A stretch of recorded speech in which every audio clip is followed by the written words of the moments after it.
The great chamber of Nexus Prime had witnessed countless species rise and fall across 10,000 years. Its walls curved upward like the inside of a shell, covered in living crystal that glowed with soft blue light. 12 platforms floated in a circle around the center, each one holding a representative of the elder races who ruled the galaxy. High Counselor Yemeth drifted on the highest platform. His body was a mass of glowing tendrils that pulsed with ancient light. He had lived for 3,000 years and had seen many young species come before the council, begging for membership, for protection, for a place among the stars. Most were forgotten within a century. He expected these humans would be the same. "Bring forward the petitioners," Yemeth said, his voice echoing through the chamber like wind through caves. The doors at the far end slid open, and 2 figures walked in. They were small compared to most species in the room. Soft skin, no armor, no claws, no visible weapons. They moved on 2 legs with a strange, confident stride that some counselors found almost amusing. Commander Danny Vance wore the dark uniform of Earth's diplomatic corps. He was a tall man with gray at his temples and calm eyes that had seen combat across 3 solar systems. Beside him walked Megan Shaw, younger but equally composed, her red hair pulled back in a practical style. She carried a data tablet and nothing else. Ambassador Kethral of the Valori leaned forward on his platform. His crystalline body caught the light and scattered it into rainbows. The Valori were one of the oldest races, and they had sponsored humanity's petition to join the council. "I present the human delegation," he announced. "They come seeking membership in our great alliance." A sound like grinding rocks came from the platform where the Krix representatives sat. The Krix were massive beings, their bodies covered in thick armor plates that could stop plasma fire. "These are the humans?" The Krix ambassador rumbled. "They look like food." Some counselors made sounds that might have been laughter. Danny's expression did not change. Megan's fingers tightened slightly on her tablet, but she too remained still. Yemeth raised a tendril for silence. "Every species appears weak to those who do not understand them. The Mindari have no physical form at all, yet they have crushed empires with thought alone." He turned his attention to the humans. "Tell us, young ones, what does your species offer the council? What is your defining trait?" Danny glanced at Megan, and she stepped forward. "High Counselor, humans are adaptable. We survive in nearly any environment. We work together across vast distances. And we are persistent. When we commit to something, we do not stop until it is done." "Adaptable," repeated Counselor Vreth of the Mindari, her words appearing directly in everyone's thoughts. "Many species are adaptable. The Scree live in vacuum. The Molf swim in liquid metal. What makes their adaptation special?" "Perhaps nothing," Megan admitted. "We are not the strongest, the fastest, or the smartest species to come before you. But we are here, and we keep showing up. That is what humans do." The council members exchanged glances that ranged from bored to skeptical. These soft creatures with their modest claims did not impress beings who had conquered stars. Before anyone could speak again, a sharp alarm cut through the chamber. Red lights pulsed along the crystal walls. A holographic display appeared in the center of the room, showing a star map with a flashing point on its edge. "Distress signal," announced the station's artificial voice. "Colony World Vareth 6. Valori settlement under attack. Unknown hostile force. Civilian casualties reported." Ambassador Kathrail's crystal body flickered with distress. "Vareth 6 is a farming colony. 12,000 of my people live there. We must send help immediately." Yemeth's tendrils waved slowly. "We must first identify the threat. Protocol requires threat assessment before deployment of peacekeeping forces." "People are dying now," Kethral said, his voice cracking like breaking glass. "And more will die if we send forces into an unknown situation, replied Council of Wrath. "We must be cautious. Remember the Harvest Wars. Rushing in without information cost us entire fleets." Danny watched the debate unfold with growing tension in his shoulders. The holographic display updated, estimated casualties rising. 300 dead. 400. The number kept climbing while the counselors argued about procedures and protocols. "Commander," Megan whispered, "the Resolute is in that sector." "Captain Grant's ship." Danny nodded slightly. He knew Lucy Grant well. She had served under him during the Titan campaign. She was young, aggressive, and had a habit of ignoring orders when lives were at stake. The council continued to debate. Some wanted to send scouts first. Others argued for a full battle fleet. A few suggested waiting for more information from automated probes. The casualty count reached 500.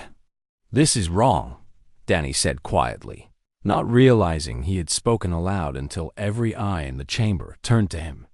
Yemeth's tendrils curled with interest. "You have something to say, human?" Danny straightened his shoulders. "With respect, High Counselor, your people are dying while you talk. Where I come from, when someone calls for help, you go. You figure out the details on the way. And if you rush into a trap?" asked the Crick's ambassador. "What then?"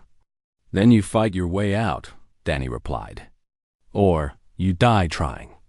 But you do not stand around arguing while innocent people scream for help." A ripple of murmurs passed through the chamber. Several counselors seemed offended. Others looked thoughtful. Ambassador Kethrol stared at the human with something like desperate hope in his faceted eyes. "Your passion is noted," Yemeth said slowly. "But the council has procedures. We have maintained peace for 10,000 years by following those procedures. How much peace do the dead colonists feel right now?" Megan asked. Her voice sharp. The chamber fell silent. It was a question no one wanted to answer. Before the debate could resume, the holographic display changed. A new signal appeared, moving toward the conflict zone. The station's voice announced, "Human vessel detected entering Vera 6 system. Registry identifies ship as the Resolute Escort class. Crew complement 43.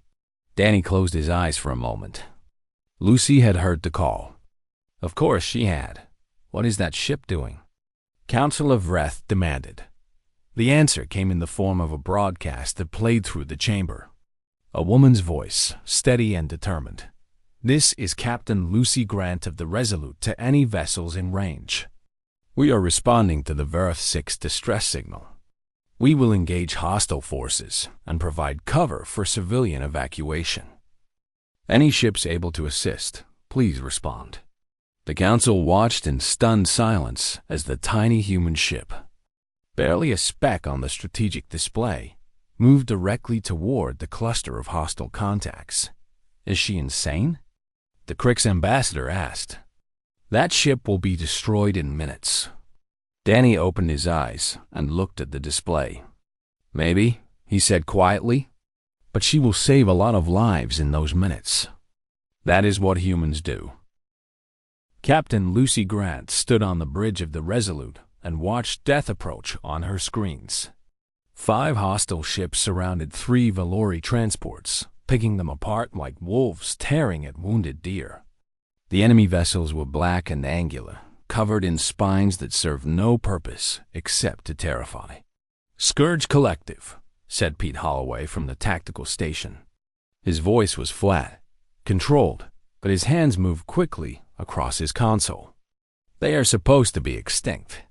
The council wiped them out 2 centuries ago." "Someone forgot to tell them?" Lucy replied. She studied the enemy formation, counting guns, calculating angles. The math was bad. The Resolute was built for escort duty, not combat. Against 5 Scourge hunters, they had maybe a 10% chance of survival. Rosa Delgado's voice crackled over the intercom from engineering. "Captain, I am reading their weapon signatures. They are using plasma lances. 1 direct hit will cut us in half. Then we do not get hit. Lucy said. She turned to her helmsman, a young man named Chris Webb, who had only graduated from the academy 6 months ago. His face was pale, but his hands were steady on the controls. "Chris, how fast can you make this ship dance?" Chris swallowed hard. "Fast enough, Captain." "I hope." Lucy opened a channel to the whole ship. "All hands, this is the captain. We are about to engage 5 enemy warships to protect Valori civilians. The odds are bad. I will not lie to you about that. But those transports have over 2,000 people on them, including children. They cannot fight. They cannot run fast enough. So we are going to buy them time." She paused, looking around her bridge at the faces of her crew. "I am proud to serve with every one of you. Now let us show these slavers what humans are made of." The Resolute shot forward like an arrow. Chris pushed the engines past their safety limits, and Rosa somehow kept them from exploding. The little ship dove into the formation, and everything became chaos. Pete fired every weapon they had. Pulse cannons hammered at the nearest Scourge ship, tearing holes in its armor. Missiles streaked out in pairs, seeking the gaps between enemy shields. The Resolute was small and fast, and Chris flew it like a man possessed, rolling and diving through a storm of plasma fire. A Scourge lance grazed their hull, and the ship screamed. Alarms blared. A section of corridor vented into space, and 3 crew members died in an instant. Lucy gripped her command chair and kept giving orders. "Target their engines," she commanded. "If they cannot chase the transports, they cannot kill the civilians." Pete adjusted his aim. The Resolute's guns found the engine section of a Scourge hunter and tore it apart. The enemy ship spun away, crippled and burning. 1 down, 4 to go. In engineering, Rosa Delgado worked miracles. Plasma conduits burst, showering her with superheated gas. She wrapped her burned hands in torn cloth and kept working. The engines needed to run hot, hotter than they were ever designed to go, and she made them do it through sheer will and desperate engineering. "Shields are failing," Pete reported. "We cannot take many more hits." Lucy watched the tactical display. The Valori transports were running, their slow engines pushing them toward the edge of the system where they could jump to safety. But they were still too close. The Scourge would catch them. "Chris, put us between the transports and the enemy," Lucy ordered. "Use us as a shield." The young helmsman did not hesitate. He spun the Resolute around and positioned them directly in the path of the Scourge formation. The enemy ships were forced to go through them or around them, and going around meant losing time. A plasma lance hit them dead center. The bridge shook so hard that Lucy was thrown from her chair. Sparks flew from consoles. The lights flickered and died, replaced by the red glow of emergency systems. "Hull breach on decks 3 and 4, someone shouted. "Fire in the weapons bay." Pete pulled himself back to his console, blood running down his face from a cut on his forehead. Half his screens were dead, but half still worked. He kept firing. Rose's voice came over the intercom, strained with pain. "Captain, I can give you 5 more minutes at full power. After that, the core will go critical." "Make it 10 minutes, Rosa. Those transports need 10. A long pause. Then, 10 minutes. "I will find a way." The Resolute fought on. Chris flew the broken ship through moves that should have been impossible, using debris from destroyed sections as cover, venting atmosphere in controlled bursts to throw off enemy targeting. They rammed a second Scourge ship, tearing through its hull with their reinforced bow and coming out the other side trailing fire. 2 enemy ships down. 3 remained, and the Resolute was dying. On the Galactic Council screens, far away on Nexus Prime, the counselors watched in stunned silence. They had seen many battles over the millennia. They had never seen anything like this. "Why did they not retreat?" asked Counselor Vreth. "They are clearly outmatched. Logic demands withdrawal." Commander Danny Vance watched his former student fight against impossible odds. Because the transports are not safe yet. Lucy will not leave until those civilians are clear. Even if it costs her life? The lives of her entire crew. Danny looked at the Mindery counselor. Yes, that is what humans do. We do not leave our people behind. And right now, those Valori are our people. Back on the Resolute, Lucy Grant made her decision. The ship was finished. Engines failing, weapons mostly destroyed, hull torn open in a dozen places. But the transports were almost clear. Almost. She opened a channel that broadcast on all frequencies, including the one the Galactic Council was monitoring. This is Captain Lucy Grant of the Resolute to any vessels in range. We are heavily damaged and cannot continue fighting. But we will hold this position as long as we can. To the Scourge Collective, you will have to come through us. And we will make you pay for every meter. She turned to her crew. Everyone who can still move, grab a weapon. If they board us, we fight hand to hand. We make them bleed for this ship. Chris Webb stood up from his console, his hands shaking but his eyes hard. I have never fired a gun, Captain. Lucy handed him a plasma pistol from under her chair. Point and pull the trigger. It is not complicated. Pete Holloway moved to stand beside them, a rifle in his hands. His face was a mask of blood and determination.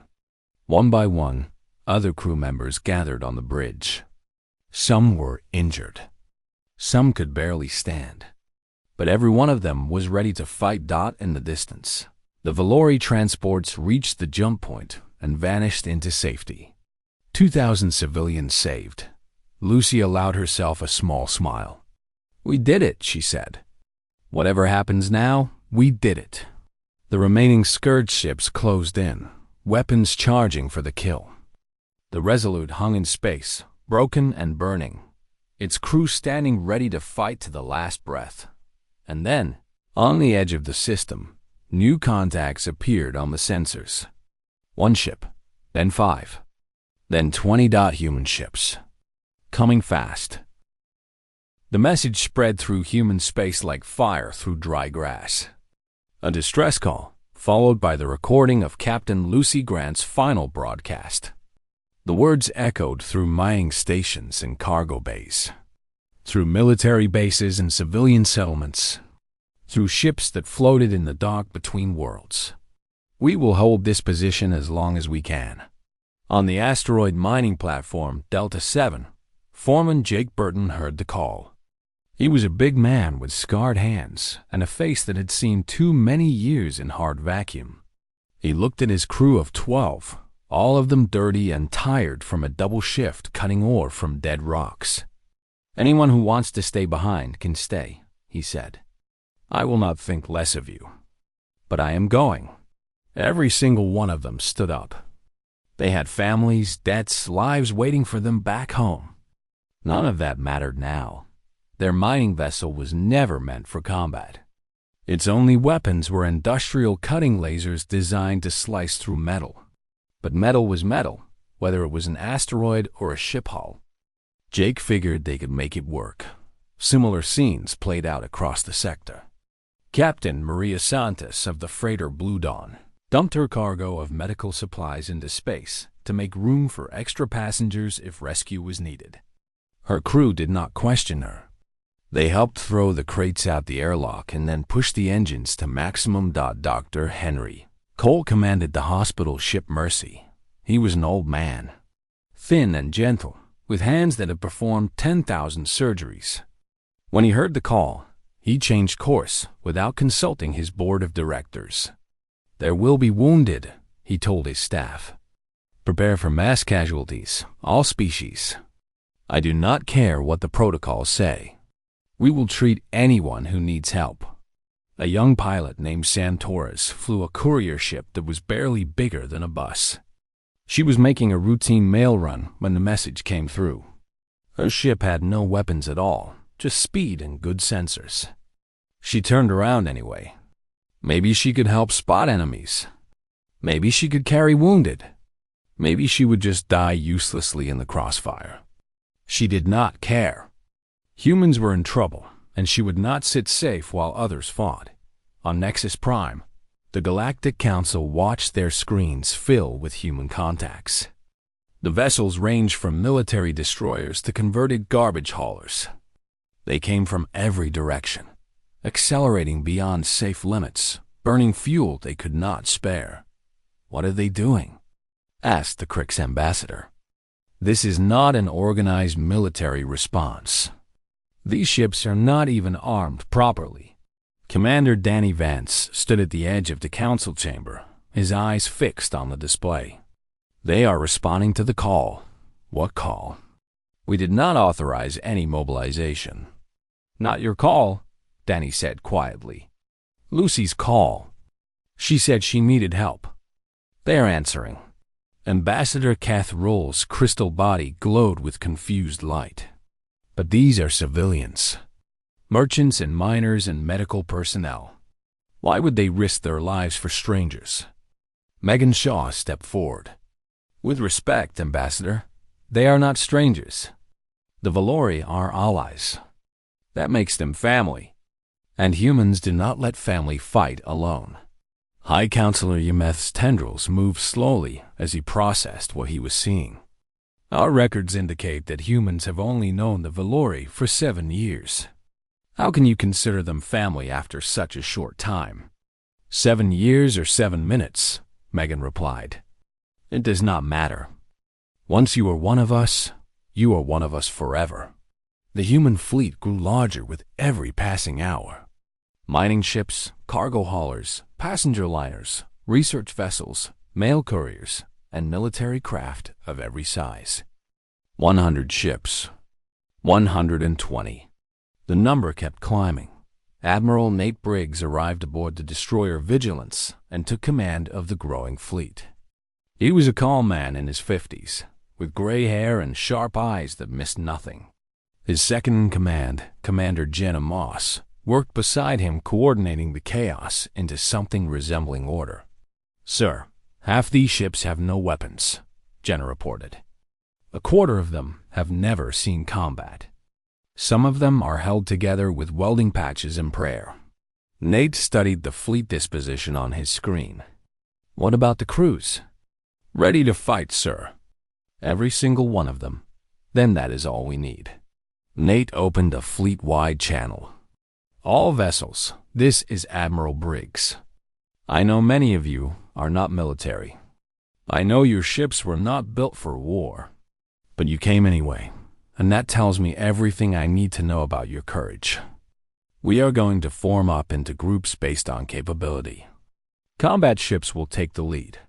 Support ships will handle rescue and medical operations. Mining vessels, I want you on the flanks with those cutting lasers ready. We are not going to fight like the Council expects. We are going to fight like humans." He paused, looking at the image of the Resolute still holding position, still burning, still refusing to die. Captain Grant and her crew held the line against 5 enemy ships with a single escort vessel. They gave everything they had to save 2,000 people they had never met. Now it is our turn. We are going to get our people back, and we are going to make the enemy regret ever coming to this sector. Briggs out. On Nexus Prime, Counselor Yeneth ordered his science advisors to analyze the human transmissions more closely. Not just the words, but the biological readings embedded in their communication systems. Heart rates, stress hormones, brain activity. What they found disturbed him. "The humans are experiencing elevated adrenaline levels," the lead scientist reported. "Their heart rates are increasing. Their threat response systems are fully engaged. But High Counselor, the readings are not consistent with fear." "Then, what are they consistent with?" Yemeth asked. The scientist hesitated. "Predator response, High Counselor. Their bodies are preparing to hunt. The fear response is being converted into aggression. According to our databases, humans evolved as persistence predators on their home world.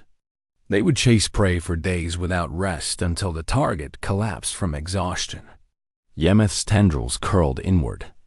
You are saying these soft, friendly creatures are predators? We are saying they are one of the most efficient predators our records have ever documented. They simply choose not to display it most of the time. But now, with their pack threatened, they are reverting to their base nature.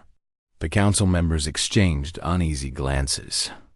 They had welcomed humans as harmless newcomers, as amusing soft beings who might add some diversity to the alliance. Now they watched 127 human ships form into hunting packs, and they began to understand their mistake. These were not prey animals, rushing to slaughter. These were wolves answering the call of their wounded packmate, and they were very angry. At Vareth 6, the 3 remaining Scourge ships detected the approaching fleet. They had been preparing to finish off the crippled Resolute, but now they pulled back, regrouping, calling for reinforcements of their own. On the Resolute's broken bridge, Lucy Grant watched the sensors with tears in her eyes. Help was coming. Her people were coming. She had held the line long enough. "All hands," she said over the intercom, her voice cracking with emotion. "Look at your screens. Look at what is coming for us.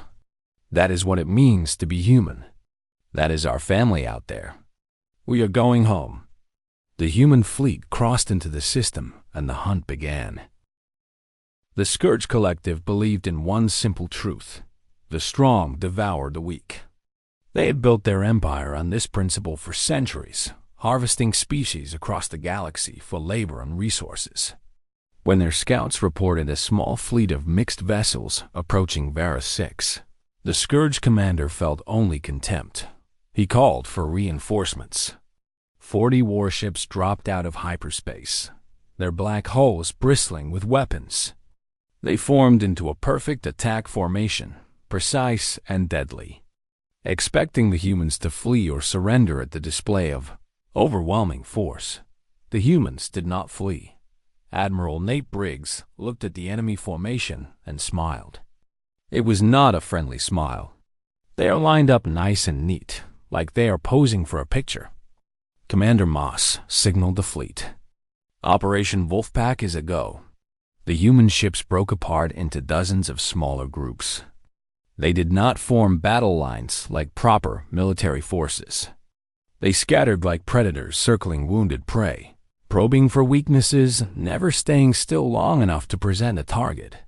The Scourge commander was confused. This was not how civilized species fought. Where were the formal challenges? Where were the structured exchanges of fire? These humans fought like wild animals. Jake Burton's mining ship was in the first wave. His industrial lasers, designed to cut through asteroid rock, carved deep wounds in the hull of a Scourge cruiser. The enemy ship tried to target him, but Jake was already gone, diving behind a larger friendly vessel, repositioning for another strike. "Keep moving," Jake told his crew over the intercom. "Never stop moving.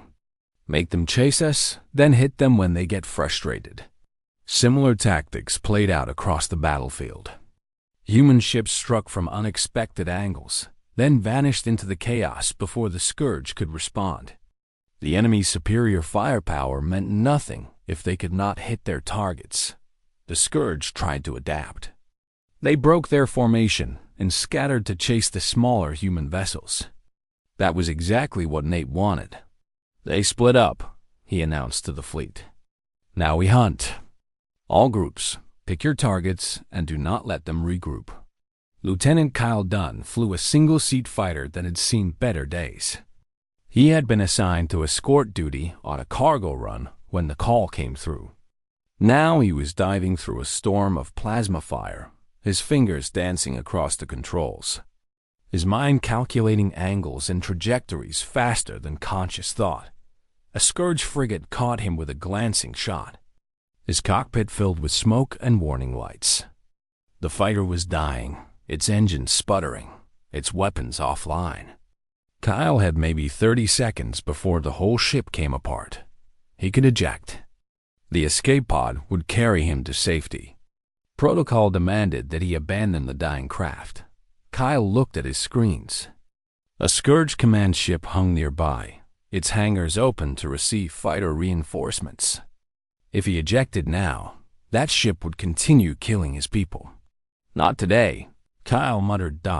He pointed his broken fighter at the command ship's hangar and pushed what remained of his engines to maximum. The Scourge tried to shoot him down, but he was too close, coming too fast. His ship crashed through the hangar bay's atmosphere barrier and slammed into the deck. Kyle crawled out of the wreckage, bleeding from a dozen cuts.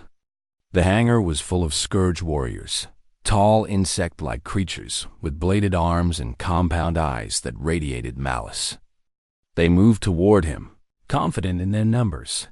Kyle grabbed a fire extinguisher from the wall and charged. The fight lasted 4 minutes.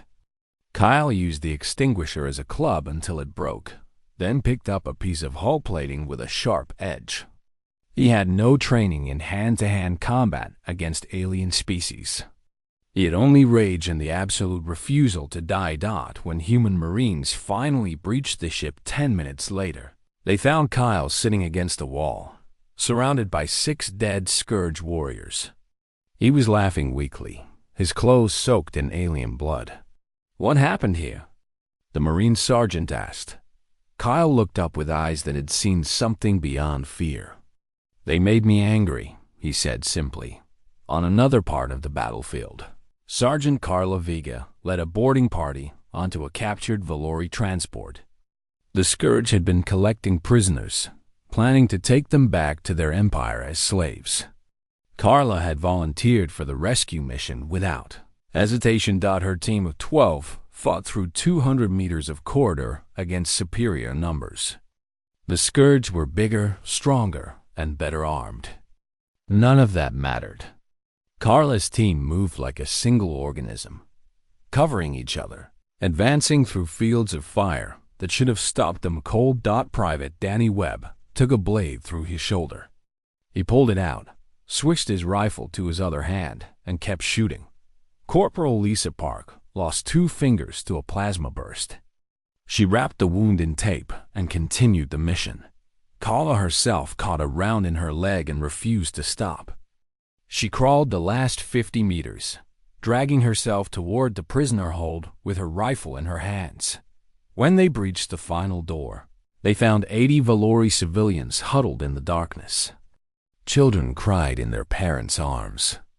Elderly Valori clutched each other, their crystal bodies dim with terror. Carla stood up on her ruined leg and spoke words that would be recorded and replayed across the galaxy. "My name is Sergeant Carla Vega of the United Earth Forces. You are safe now. We are taking you home." On Nexus Prime, the Galactic Council watched the battle unfold with growing horror. Not horror at the violence, but horror at what they were seeing in the humans. Their vital signs are extraordinary, a science advisor reported to High Counselor Yemeth. They are taking injuries that should incapacitate them, and they keep fighting. Their bodies are flooding with chemicals that block pain and enhance aggression. They have essentially shut down their self-preservation instincts. How is that possible? The Krix ambassador demanded. "Even our warriors know when to retreat. The humans call it the fight-or-flight response," the advisor explained. But in these circumstances, they appear to have eliminated the flight option entirely. They have converted all fear into aggression. They are fighting with the desperate fury of cornered predators protecting their pack. Counselor Vreth of the Mindari had been scanning human minds throughout the battle. She reported her findings in a voice that trembled. "Their thoughts are unified in a way I have never encountered. Individual humans are thinking not of their own survival, but of each other. Every soldier is fighting for the person beside them. Every ship is protecting the ships around it. They've become a single hunting organism with 127 bodies." The battle was turning. The Scourge, despite their superior numbers and firepower, were being torn apart by an enemy that would not stop, would not flee, would not surrender. Human ships pursued fleeing enemies with relentless determination. When Scourge vessels tried to retreat, humans followed. When they tried to regroup, humans hit them from new angles. Admiral Briggs had stopped giving orders. He did not need to. His fleet was operating on instinct now, the ancient predator programming that humanity had carried in their genes for 1,000,000 years. They hunted as their ancestors had hunted on the plains of Earth, working together, sharing information, never letting their prey rest. This is impossible. The Scourge commander transmitted to his fleet as ship after ship fell to the relentless human assault. They are just soft creatures. They cannot be doing this. Nate Briggs responded on an open channel, his voice cold and flat.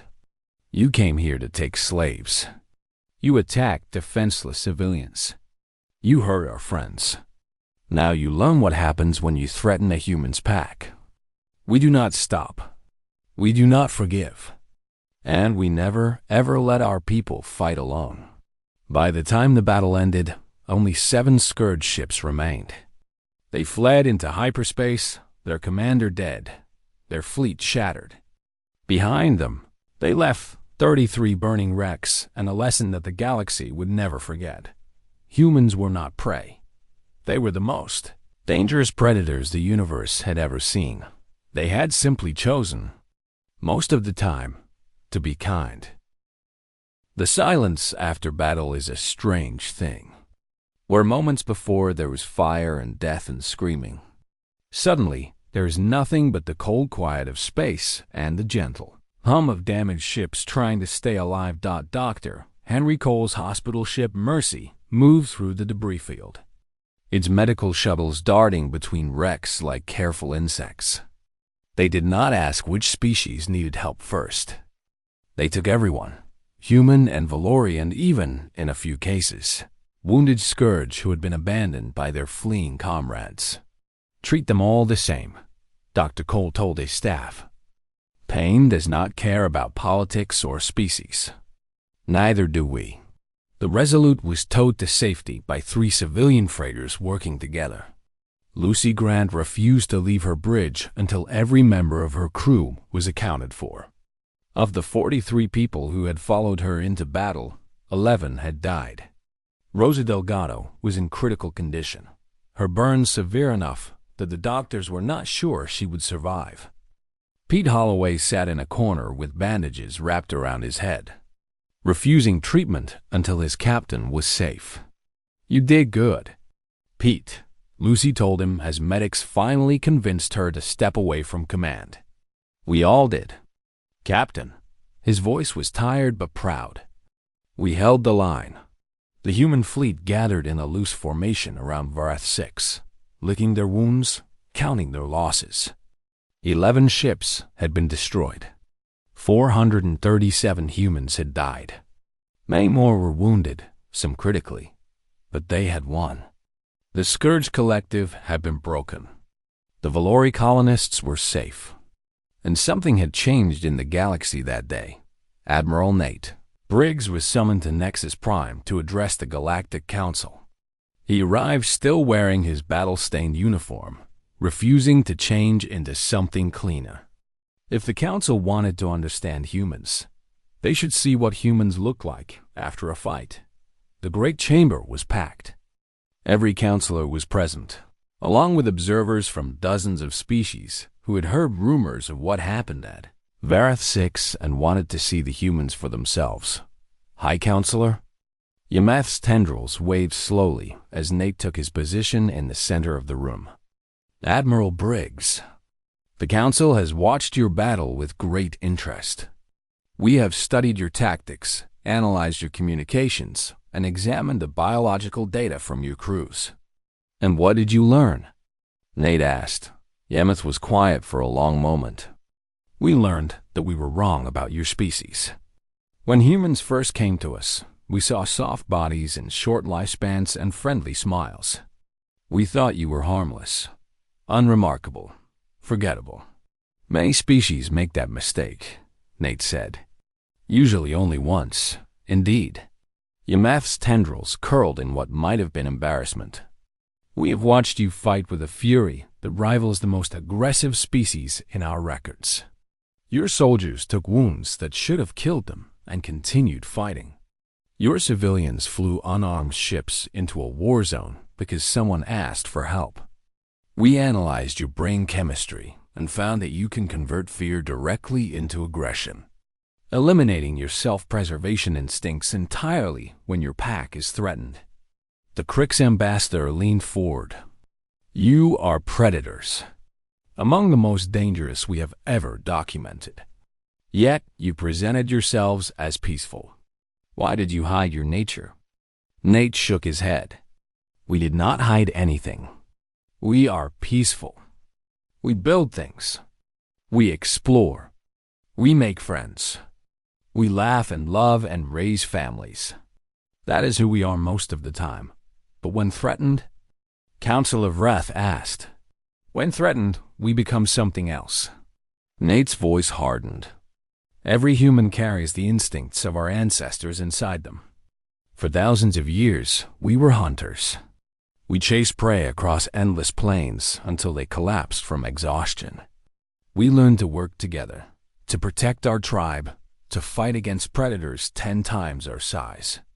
We have wars in our history that would horrify any species in this room. We know what we are capable of. He paused, looking around the chamber at the varied faces watching him with new respect. But here is what makes humans different from other predators. We choose when to be dangerous. We keep our claws sheathed. We smile and shake hands and drink tea with strangers because we've decided, as a species, that cooperation is better than conquest.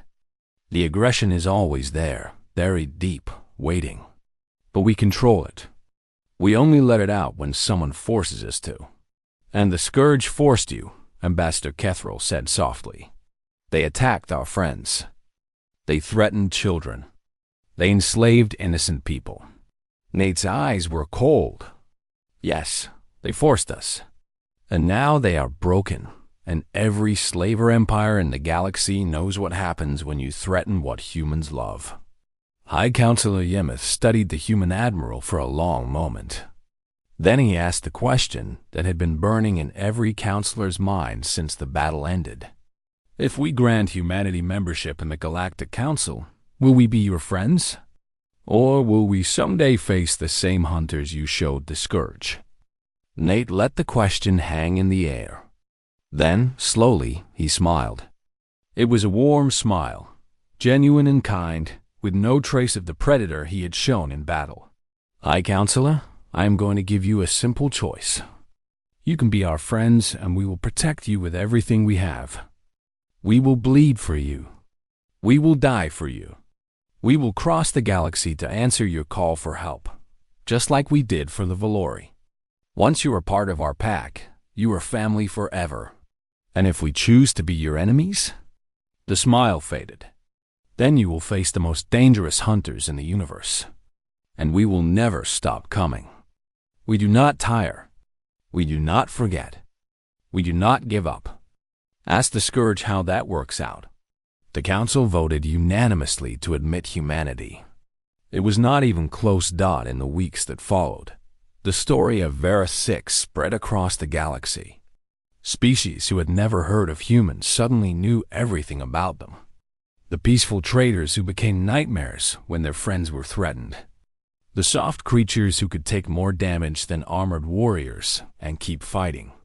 The pack that never abandoned its members. On the repair dock orbiting Nexus Prime, the Resolute was slowly being rebuilt.